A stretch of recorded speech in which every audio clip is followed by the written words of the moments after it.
Oi gente, tudo bem com vocês? Sejam bem-vindos ao meu canal. Para quem não me conhece, chegou aqui de paraquedas, eu sou a Jaci Souza.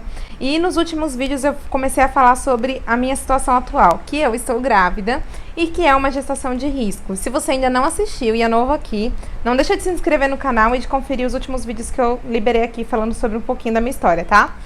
Bom, mas hoje o assunto é para falar sobre o que eu realmente tenho. Você já teve algum aborto, alguma perca, algum problema na gestação? Ou algum parente que já perdeu o bebê e não sabe nem até hoje o que tem? Pois é, deixa eu te explicar. Eu já perdi 2 nenéns e hoje eu estou com 7 meses com o Levi. Estou esperando o meu príncipe, o meu milagre, e eu vou começar a contar aqui pra vocês o que é que eu tenho.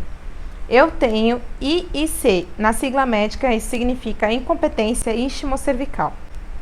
Isso, na linguagem médica, basicamente é quando a gestante não tem condições de suportar o peso do bebê no colo do útero. Quando o bebê vai crescendo, vai cedendo, vai afinando o colo do útero e facilitando o parto prematuro ou até mesmo um aborto espontâneo, como já aconteceu comigo. Eu não vou entrar em detalhes agora sobre as minhas experiências com as 2 últimas gestações que eu tive. Eu vou falar mesmo sobre o problema e como foi o tratamento que eu tenho feito. E quais são as condições médicas, né? O que o médico fala e quais são os riscos. Primeiro de tudo, se realmente você tem isso ou conhece alguém que tenha, o mais aconselhável é que a pessoa, assim que descobrir a gravidez, correr para o consultório médico, não esperar fazer uma série de exames e tudo mais, exame de sangue e tudo mais. Corre para o consultório médico e já vê com quantas semanas você tá, porque o tratamento se inicia com 12 a 13 semanas de gestação. E foi exatamente isso que eu fiz. Assim que eu descobri que estava grávida, eu corri para poder ter a atenção médica de um especialista e por indicação da família e de pessoas também que já tiveram problemas nas gestações, que foram consideradas gestações de risco, me indicaram o Dr. Guilherme. Ele atende em Souza, aqui na Paraíba, e seria o mais próximo de mim também aqui no meu caso, que eu moro em Cajazeiras, né? E foi através de uma consulta com ele, a primeira consulta, já expliquei para ele todo o meu histórico, tudo que já aconteceu comigo, com as percas dos meus bebês. E uma coisa, antes de começar a falar o que realmente é isso, como tratar e tudo mais, eu acompanhei uma youtuber chamada Amanda Domênico, e ela tava com medo, acho que na segunda gestação dela, ela descobriu que ela tinha trombofilia. E eu fiquei com isso na cabeça, achando que eu tinha também, porque a situação de perder neném poderia ser parecida com a minha, e que eu tinha que fazer o exame de trombofilia. Falei isso até pro médico no dia. Ele falou assim pra mim que não seria trombofilia e que já iria descartar isso de início, não iria nem me pedir o exame, nem ter o trabalho, e queria me passar o tratamento para IIC, que foi o que eu falei de competência istimocervical. Por que ele já descartou de cara que não era trombofilia? Porque ele explicou assim, tá? Se tiver algum médico ginecologista, alguém que entende do assunto e quiser comentar aqui, pode ficar à vontade aí nos comentários e falar realmente a forma mais correta.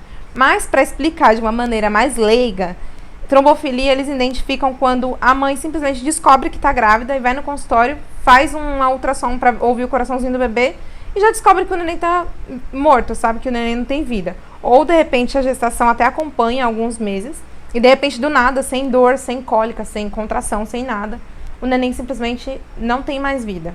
E a mãe descobre essa notícia triste no meio de uma ultrassom porque às vezes ela não vai sentir nenhuma dor que identifique a perca do neném ou nenhum escape de sangue, nem nada. Ele me disse que não bate com o que eu disse. Como eu perdi um bebê com 5 meses e meio, por volta de 23 para 24 semanas, e o segundo bebê eu tive um parto extremo prematuro com 26 semanas, ele disse que não indicaria trombofilia porque a trombofilia é um trombo, né? É um entupimento da passagem de vitaminas, nutrientes e tudo aquilo que vai fazer o bebê ganhar peso e crescer e viver dentro do útero da mãe. Então, da onde que vem esse sangue, da onde que vem esse alimento do bebê? Vem das veias, né, das artérias que ligam a placenta ao bebê, e é através daí que ele se alimenta, que ele vai se nutrir e vai ter vida. Então, tudo está ligado à placenta, tudo está ligado a essas veias que nutrem o bebê.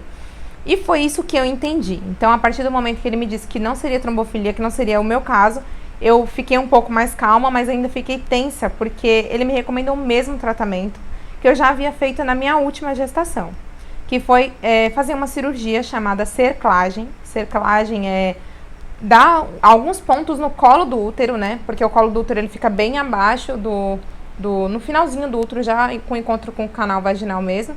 Eu vou colocar uma foto aí, mas é o que eu achar na internet, porque eu não entendo. Então, falando ginecologicamente, eu posso estar errada, tá, gente? Explicando alguma coisa aqui. Mas, basicamente, é dar os pontos no colo do útero. Então, no momento da cirurgia, ele tem que escolher entre 12 a 13 semanas para fazer, porque primeiro já passou o primeiro trimestre, que é aquele primeiro trimestre de risco, que você já fez alguns exames para poder ver como que tá o bebê, como que tá você, e depois que tiver tudo certinho, entra nessa fase de começar o segundo trimestre de gestação e o bebê realmente começar a ganhar peso e ter aquela sustentabilidade no colo do útero. Então, eu tive que fazer essa cirurgia. Detalhe, quando eu fui para essa cirurgia, eu já estava no prazo máximo, já tinha feito todos os meus exames e eu já tinha noção de como era. Então, eu fiz e voltei para casa no mesmo dia. Foi um processo simples, tá? Não foi algo assim demorado, que eu tivesse que internar, ficar um dia inteiro no hospital, nem nada. Foi algo assim mais rápido, um pouco dolorido, porque da primeira vez que eu fiz, na minha última experiência, eu fiz com uma anestesia nas costas, a RAC, e não senti nada, eu simplesmente fiquei 8 horas depois do processo cirúrgico completamente deitada, né? Eles não me deixavam levantar a cabeça, é quase um processo cirúrgico para ganhar neném. Quem faz aquela cirurgia de cesárea, se não me engano, toma essa RAC, e tem aquela parte que fica toda dormente, né, da cintura para baixo, e foi assim que ficou na minha última experiência. Só que nessa, eu escolhi 100, porque eu falei, eu não vou ficar tanto em valor, né? Falando, não vou pagar mais para poder ter uma anestesia. E ele falou que o processo de anestesia tem que ficar até mais no hospital, esperar o tempo de anestesia passar, enfim, ia cobrar internação, ia cobrar anestesista. Falei, quer saber? Vamos poupar, né? Eu já passei por esse processo e foi tudo ok, então tá bom. Aí eu fui, gente, no modo mais simples, sem anestesia. Eu acho que não é totalmente sem anestesia, tá? Ele aplica lá alguma coisa na hora pra talvez aliviar, adormecer, mas pra mim não adormeceu nada não. Eu senti tudo praticamente no cru. Mas enfim, isso daí não é papo pra esse vídeo agora, tá? E eu fiquei sobre repouso praticamente absoluto. Ele já iria me recomendar fazer um pilates, fazer alguma coisa assim mais leve, pra eu me mexer um pouco. Mas ele, na mesma hora que ele fez a cirurgia, ele cancelou todas as recomendações que ele havia feito, porque ele viu que já tinha eu acho que é a abertura que pode se dizer, né? Ele disse assim que meu colo do útero já estava abrindo, já estava aberto, não estava completamente fechado. Então, já era um risco, e isso me abalou muito, assim, na hora que eu ouvi, porque eu falei, meu Deus do céu, se eu tô com esse problema todo, eu já perdi 2 nenéns, e eu tô fazendo de novo essa cirurgia, e ele me falar que está aberto o colo do útero, isso não é bom. Mas depois ele me acalmou, ele me disse que se eu ficasse calma e fizesse as coisas conforme o recomendado, poderia ajudar. Mas ao mesmo tempo ele me disse, a cirurgia e o repouso absoluto não é sucesso para que o bebê nasça antes, no tempo certo, não nasça antes da hora. Mas como assim? Se a cirurgia já está sendo feita para poder amarrar tudo lá, né, o neném nascer antes da hora. Ele disse que não é uma questão segura, 100% segura, nada é 100% seguro. Então, eu fiquei calma, mas ao mesmo tempo fiquei com medo, né? Eu fiquei um pouco preocupada assim. Tava tudo nas mãos de Deus desde o início, desde o dia que eu descobri que estava grávida. Eu já tinha colocado isso nas mãos de Deus, porque eu tinha que me concentrar e ter fé. Eu não podia ficar ansiosa, porque a ansiedade também poderia me fazer mal. Eu não poderia ficar preocupada, porque essa preocupação não ia me fazer bem de qualquer forma, nem pra mim, nem pro neném.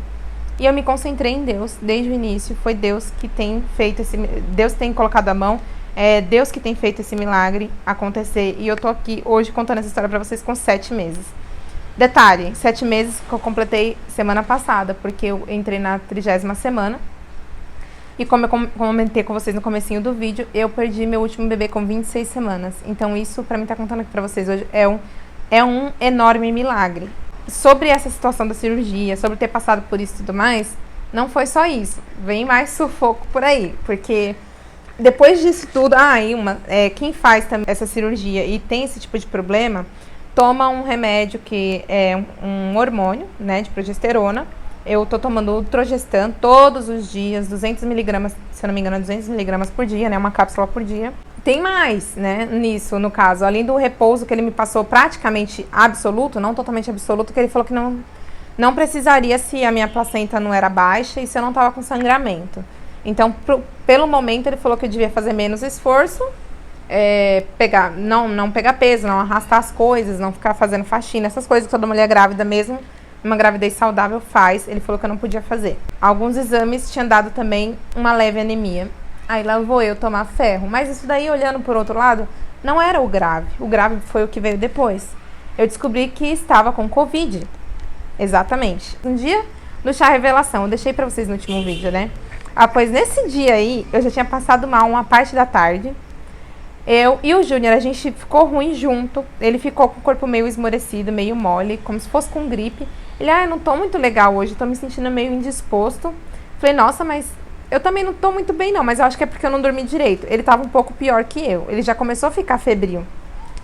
Aí depois, no final da tarde, eu comecei a ficar meio trêmula também, meio cansada, meio ofegante. Eu falei, não, isso daqui não pode ser da gestação, já passou os 3 meses cansativos, né? Enfim, gente, papo vai, papo vem. Eu descobri que no final do dia, depois que partiu o bolo do chá revelação, que eu fui comer o bolo, comecei a ficar muito, muito, muito mal.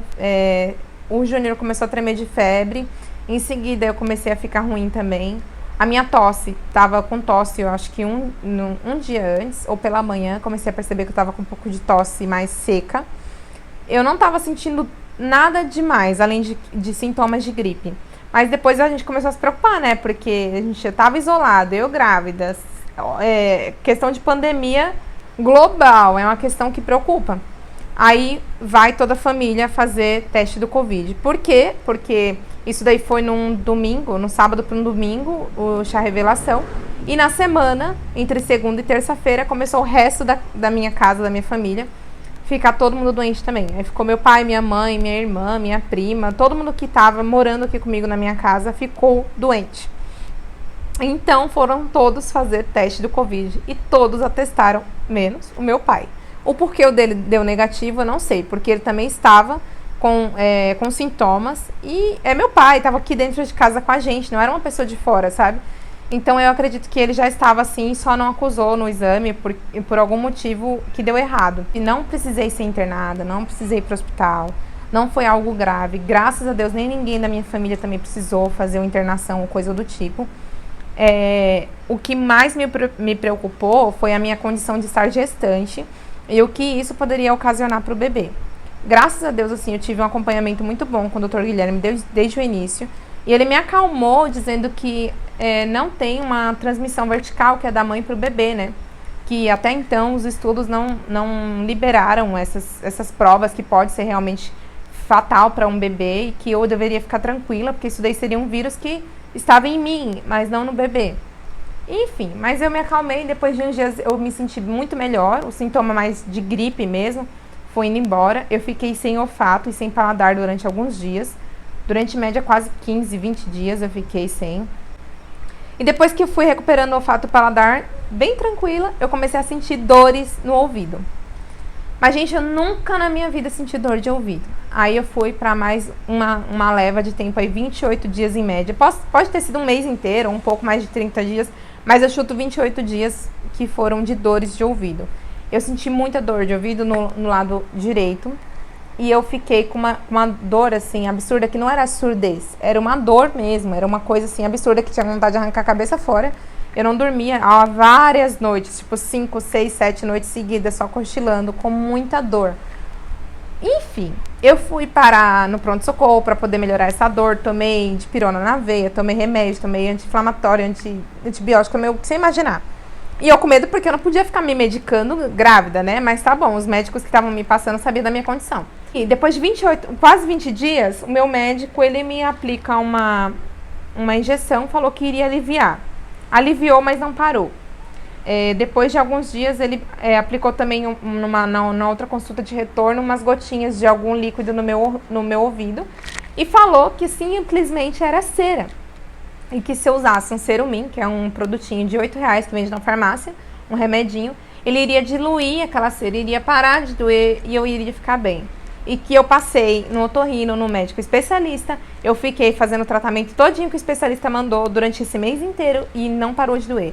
Ou seja, um remedinho de R$ 8 que eu usei melhorou, entendeu? Então, assim, depende de qual profissional que você vai, entendeu? O meu médico ginecologista obstetra tinha noção de que um remédio de R$ 8 iria parar de doer e eu gastei 300 e poucos reais com o médico e remédio. Mas tá bom, passou. Aí, depois que passou esses 28 dias de... passou a cirurgia, passou Covid, passou dor de ouvido... Aí realmente eu tô melhor, graças a Deus, não estou com nenhum problema de saúde. Tive alguns sustos com alguns problemas, alguns exames que deu alteração, mas foi só susto, tá tudo bem também. De resto, gente, eu só quero dizer pra vocês aqui no final do vídeo tem alguém que precisa assistir esse vídeo pra falar sobre perca de bebê, sobre algum problema na gestação, porque perdeu e não sabe por quê? Tem um monte de mulher por aí que tá tentando engravidar, eu já ouvi pessoas que têm a mesma coisa que eu, que perderam 5, 6 bebês, e que estão tentando e não conseguem, porque perdem os bebês e não sabem o que é. E, gente, quando eu estava grávida do meu primeiro bebê e do meu segundo bebê, eu fiz a cirurgia na segunda vez e mesmo assim não teve sucesso. O porquê? Só Deus sabe. Por isso que eu digo, Deus sabe de todas as coisas, do porquê não deu e do porquê está dando. E outra coisa, tem profissionais e profissionais, é bom sempre procurar mais de uma opinião médica. Esse tipo de problema não é qualquer canal que fala, não é qualquer youtuber que lança, não é qualquer pessoa que compartilha, é algo muito delicado. Eu tô compartilhando aqui porque eu quero mostrar pra vocês o que Deus pode fazer na minha vida, o que Deus está fazendo na minha vida, e a questão clínica, a questão médica. Procurem opinião médica, procurem outros exames pra fazer. Contem os relatos históricos da sua gestação, ou às vezes de algum parente seu que precisa assistir esse vídeo. Enfim, gente, tem vários tipos de problemas gestacionais, existem vários tipos de médicos especialistas. E o que mais tem aí também é médico negligente, né, meu bem? Porque se eu for falar pra vocês o que aconteceu na minha primeira gestação, a minha primeira médica, ela me falou tanta barbaridade que eu prefiro nem colocar aqui em pauta nesse vídeo, porque não é assunto pra esse vídeo. O meu tema nesse vídeo é realmente falar pra vocês o que eu tenho, qual foi o tratamento e como tem sido pra mim. Hoje, com 30 semanas... não faço esforço físico desde o início da cirurgia até hoje, não faço nada de esforço, não faço nada. Eu até me sinto disposta, às vezes, quero lavar uma louça, quero fazer alguma coisa, mas se exige algum esforço maior, físico, eu não faço, porque eu sei que isso pode prejudicar depois a gestação, então eu também tô fazendo a minha parte, tá? Nos meus últimos exames, o médico disse que o meu colo do útero estava completamente fechado, os pontos estavam perfeitos. O meu colo do útero é extremamente espesso. Ele disse que está com... Na linguagem dele, ele falou que está 5 centímetros de espessura. Ele disse que de uma mãe com uma gestação comum pode estar até 2,5, acho que 2,5 centímetros, né? De 2,5 centímetros a 5. E o meu está bem acima, tipo, está com 5 centímetros de espessura, está no máximo de mais segurança possível. Então, em outras palavras, é Deus, gente. É Deus, porque não me imaginava numa consulta. O médico falou assim, você nem parece que tem problema de colo do útero. Tá tudo aqui tão lindo, perfeito, tá com uma espessura maravilhosa. Então, é esse o vídeo. Ele tá meio longo, mas é pra explicar pra vocês realmente os porquês e como foi o meu tratamento. E se vocês tiverem perguntas, dúvidas, alguma coisa, pode deixar aqui no comentário. Ou lá no Instagram também. Me segue lá também, jace.souza com 2 As no final. Beijo, gente. Se inscreve no canal e não deixa de acompanhar os vídeos anteriores se você ainda não viu, viu? Beijo, tchau!